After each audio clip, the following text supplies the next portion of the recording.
I'm really excited for today's video because it's all about science. Ellarigu namaskara. I hope you all are doing good. Welcome back to the Little Things. So today we are planning to get a vaccination done, and before doing that, I had few questions that I asked her. She being from a science background or a clinical data background, she would be able to address few questions that what happens in the back end, like what is vaccination and all the other questions. So we thought we'll compile all the frequently asked questions, and if you have any other questions, you can add it in the comments as well. We'll try to answer that. Yeah, and also a disclaimer now, I'm not a certified health professional or a regulatory agency person. But yeah, I have been a student of science all my life, and currently I work in clinical research sector. So I kind of understand what happens. So it's not going to be any high science funda kind of video. It's just going to be like two friends or family members sitting around and discussing about the entire stuff of clinical research or vaccination, so that you just are aware about how things work and you can make better decisions for yourself. Before getting started with the video, if you're someone new to the channel, then please go ahead and subscribe to our channel and also click on the notification bell so that you don't miss out on any of our weekly video updates. So let's get this party started. What's your first question? So my first question is, what is vaccination? Like, what happens in vaccination and how does it prevent us from getting from COVID or... Okay. So before I answer your question, what do you think is a vaccine? I think it's something that you inject into our body so that our body is able to fight the virus. Yeah. That's the basic thing. Yeah, it's basically a preventative measure, Yeah. right? So that's basically what vaccination is for now. It's not a cure for sure.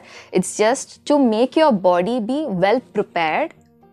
Just in case if there's an infection, your body knows how to react against it. A simple, relatable example would be just take the case of COVID-19. So when it all started, do you guys remember how our healthcare or government reacted to it? We were in a state of panic. We just didn't know what to do because we didn't have a cure at our hands, right? So what we are trying to do with vaccination is that you're letting your body know that, see, there's such and such virus. So if it enters your body, how well are you prepared to fight against it? So you're just preparing your body so that it can fight against the virus, so that your body doesn't go into a state of shock, not knowing, oh God, what is this? What should I do? So that's what is happening with vaccination. So it's basically a question paper leak so Yeah. that you can prepare. Yeah. Yeah, so that your body is well prepared for it. Now, answering the second part of your question, which is basically how a vaccine works, right? Yeah. So let me demonstrate it with an example to you.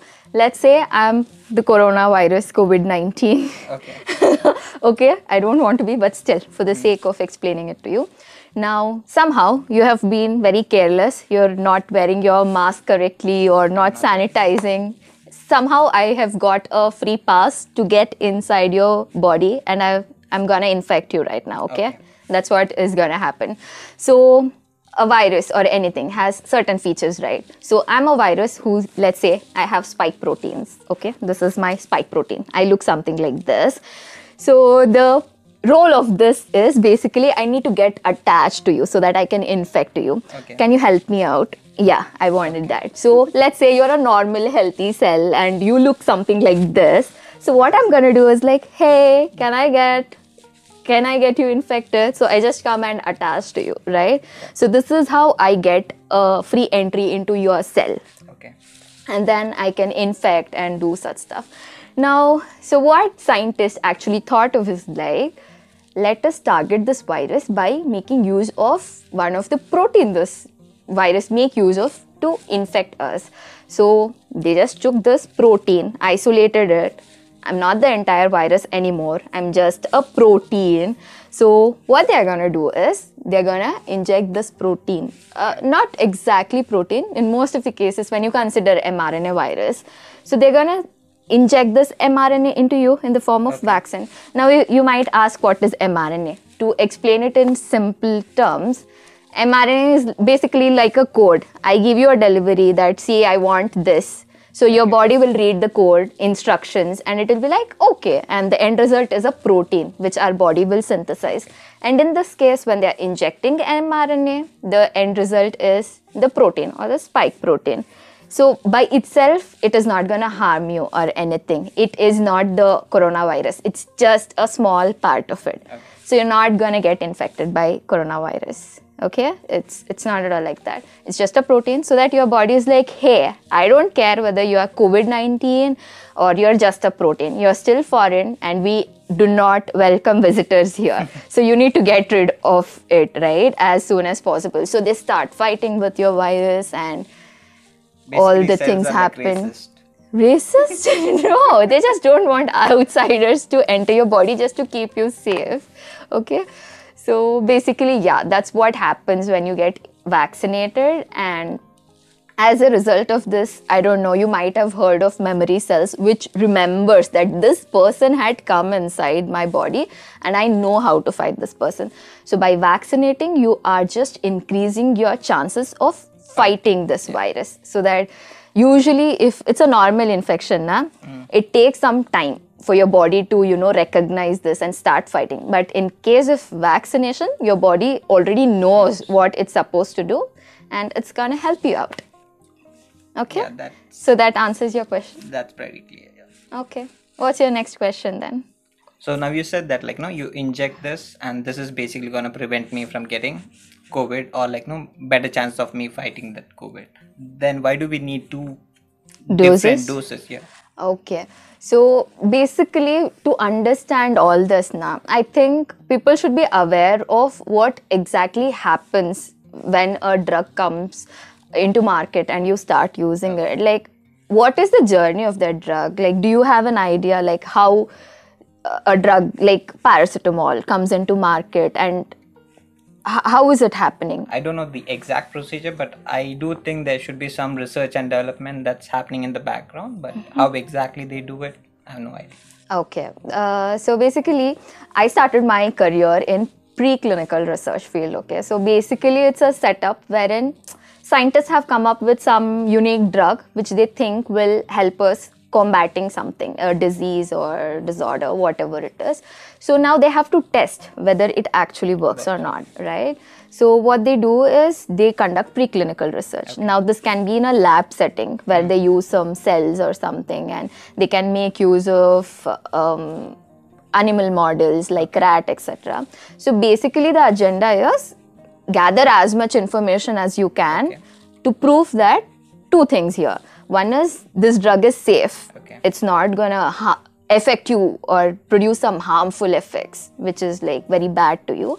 And the second thing is you're taking this drug for some use, right? Like if you're taking paracetamol to work on your fever, the fever should go away. So whether the drug is actually doing that or not, you should be aware. So these two things they determine with the help of the animals or whatever. So this is your preclinical research and they have to, there are regulatory agencies like FDA in US. So they will show them that, see, these are the information that we have. And the regulatory agency will actually go through all this information and then they will be like, okay, it seems to be working. Let's give it a thumbs up. Yeah, let's give it a try so that they can experiment it on humans. So even before it gets tested on humans, it's already been tested previously for both its safety and effectiveness. Okay. So after that is when you come to the clinical research phase, wherein actual trials happen on human subjects. And even in this, you have several phases of phase 1, phase 2, phase 3, and at each stage, it is a very complex, complicated process. There's a lot of documentation, a lot of people involved. And after a drug or whatever it is, it passes through all these stages with enough proof. If the sponsor or the client or your pharma company is able to prove that, yes, see, these are the evidences that we have and I think it's going to work, that's when the agency will say, okay, So I this is think, basically like first thumbs up, second thumbs up. yeah, a lot of thumbs Thumbs ups up. involved. So you cannot skip or do anything. It has to pass through all these stages. And only then it comes to market. And let me tell you one more thing. It just doesn't end there. Even after the drug is finally in the market, people don't stop there. They'll keep gathering more information. Because just imagine when all these clinical trials are happening, it's in a lab setup, right? So everything is like controlled. You know what are the subjects who are gonna take all this thing, right? But when you release it into a market, Okay. the number of scenarios out there is Too like, many factors. yeah, like each person is different and how their body react to it is different. So you get a wider population where you can see what is the effect of this drug. So they keep gathering information, and if there is any very notorious side effects or long-term effects, then there are chances where the agency can prohibit from using this medication, and this can very much happen. If they don't find any such negative impact, only then the drug continues to be in the market.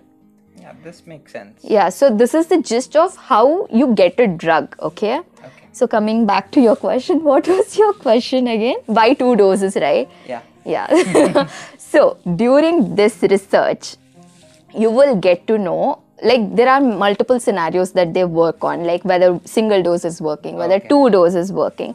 So all this background work has already been done, and what people have found out that using 2 doses Is more effective. is more effective. So it's basically like best practice. Yeah. Okay. Like you can see, like, there is difference between the time gap between a Pfizer's vaccine or a Moderna's vaccine. It really depends on the drug and if its effectiveness. And this is all based on the historical data that they achieve in the past. Okay. Yeah. Makes sense. Yeah. So what is your next question? Now, like, I think I got a basic understanding as in what goes in the back end. That's good, but like, let's go after the drug. Like, no, maybe I take the vaccine. Do you think there would be any side effects, like in the long term or short term? Okay. So to answer this question, I want to tell you that when we say a drug is safe, we are not saying that it is 100% safe to you, okay? 99.9%. It really varies from drugs to drugs. Okay, some can be like 100% safe, some might not be, and there could be certain side effects which people talk about. If I take that drug, will I have some side effects? This is what people talk about, right? So there are chances that there can be side effects, okay? But whenever a regulatory agency is approving a drug, what they basically want to see is they will like check whether there is more benefit out of this drug or is it causing you more harmful effects. So they'll weigh it. Only if they think that the positive outcome that you're gaining from this Outweighs drug, the negative one? yeah, it should outweigh all the time, because at the end of the day, as clinical research people or the agency, our main motto is that the patient needs to be safe first and foremost. Only then we are gonna look at whether it can be, treated or something like that, right? First, safety of the patient is always our priority. We'll never compromise on it. So you can be assured of it. And I know people think about short-term, long-term effects. And also people saying, hey, how come we got vaccine so easily, Yeah, right? that's again a question. Like, a lot of people ask, like, no, how come? Usually they say like it will take 15-20 years in order to like produce a medicine or like, no, to leave it in the market. Like, how come with COVID, like, no, it happened all of a sudden? Yeah, like usually the time frame considered for a drug is somewhere around 10 years, okay? It will definitely take that much time. And it's really good that people ask such questions, that how come COVID came in like within 1 year. First of all, when there was no vaccination, people were like, we don't have vaccination, please find something, please find something. And finally people worked hard so much, and when they got the vaccination, people are like, how come we got the vaccination so fast?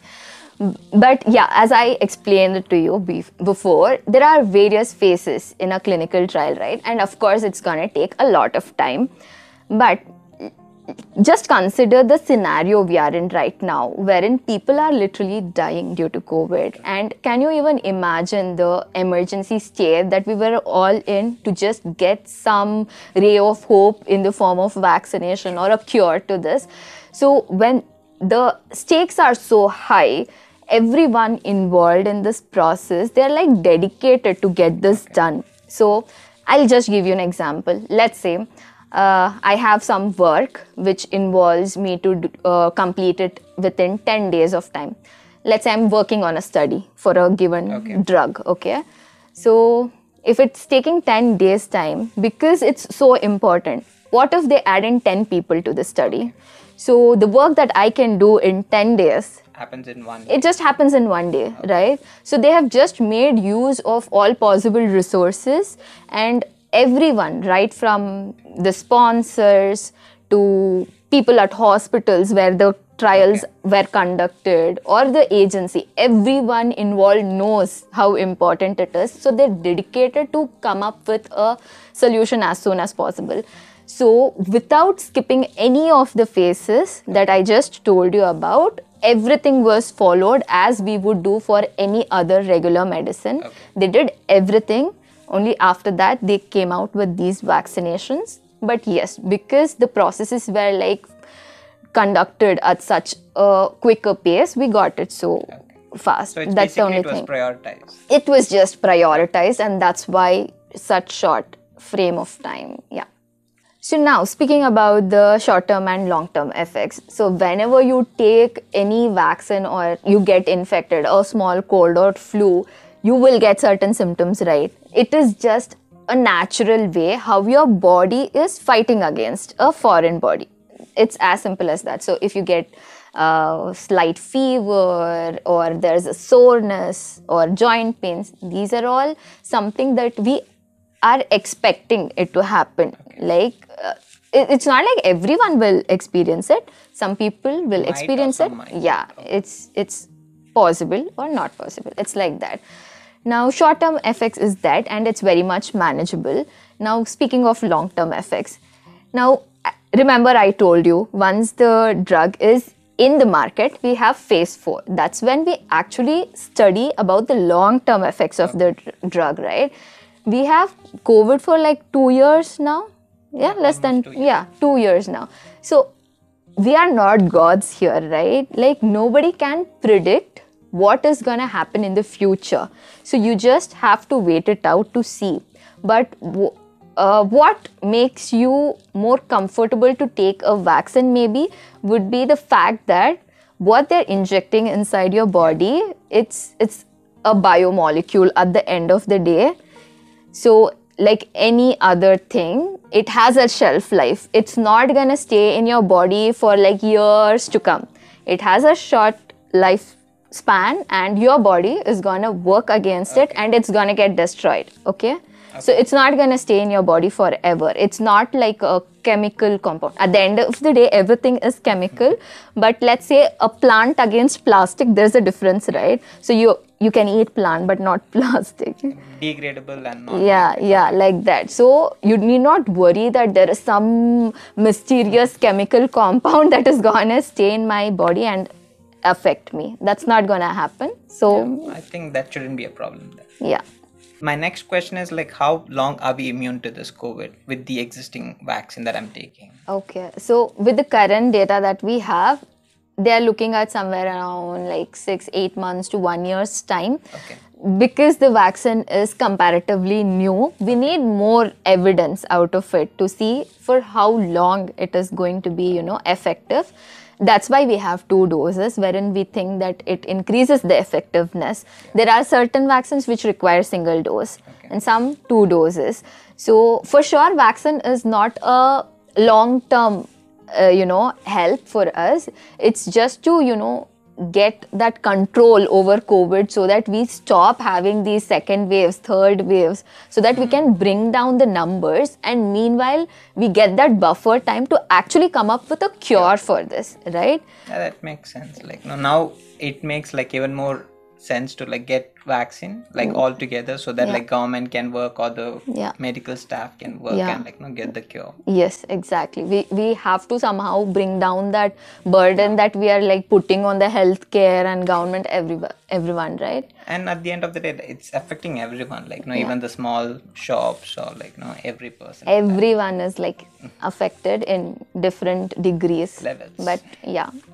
So I think like all my questions are done, but one last question is, let's say I have already had COVID and I'm cured, so there's no need for me to take COVID vaccination, right? That doesn't make sense. I can really understand from where you're coming from, because just now I told you that basic idea behind getting vaccinated is you're getting your body prepared for it, right? So in circumstances, God forbid, you get infected by COVID and your body already has fought it once, right? So it makes sense why you asked that question.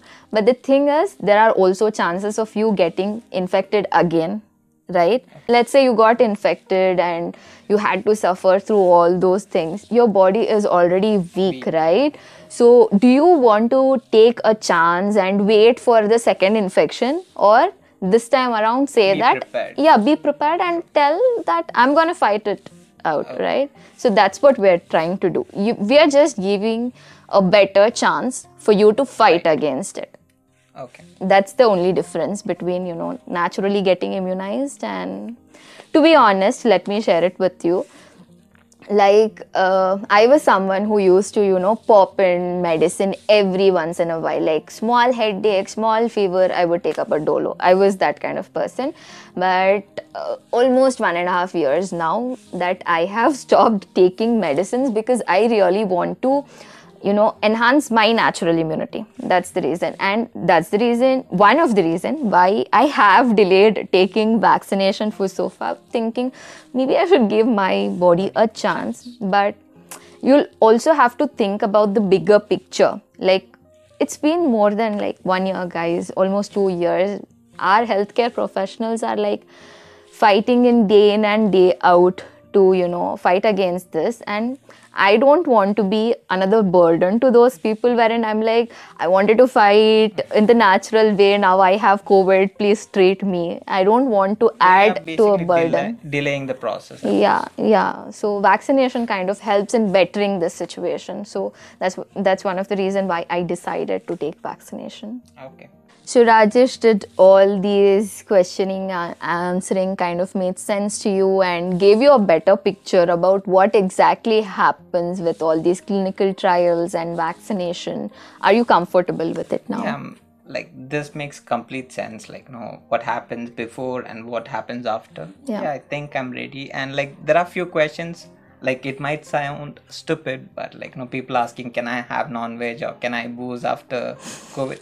These are like, I did few research and I felt like, these are like Yeah, like irrelevant or to add to that, I would first of all say, stop trusting anything and everything. Before forwarding that message or whatever it is, do your own research. Make sure that it's coming from a valid source, right? It's not just one of those things which is just a rumor at the end of the day. It's not true fact.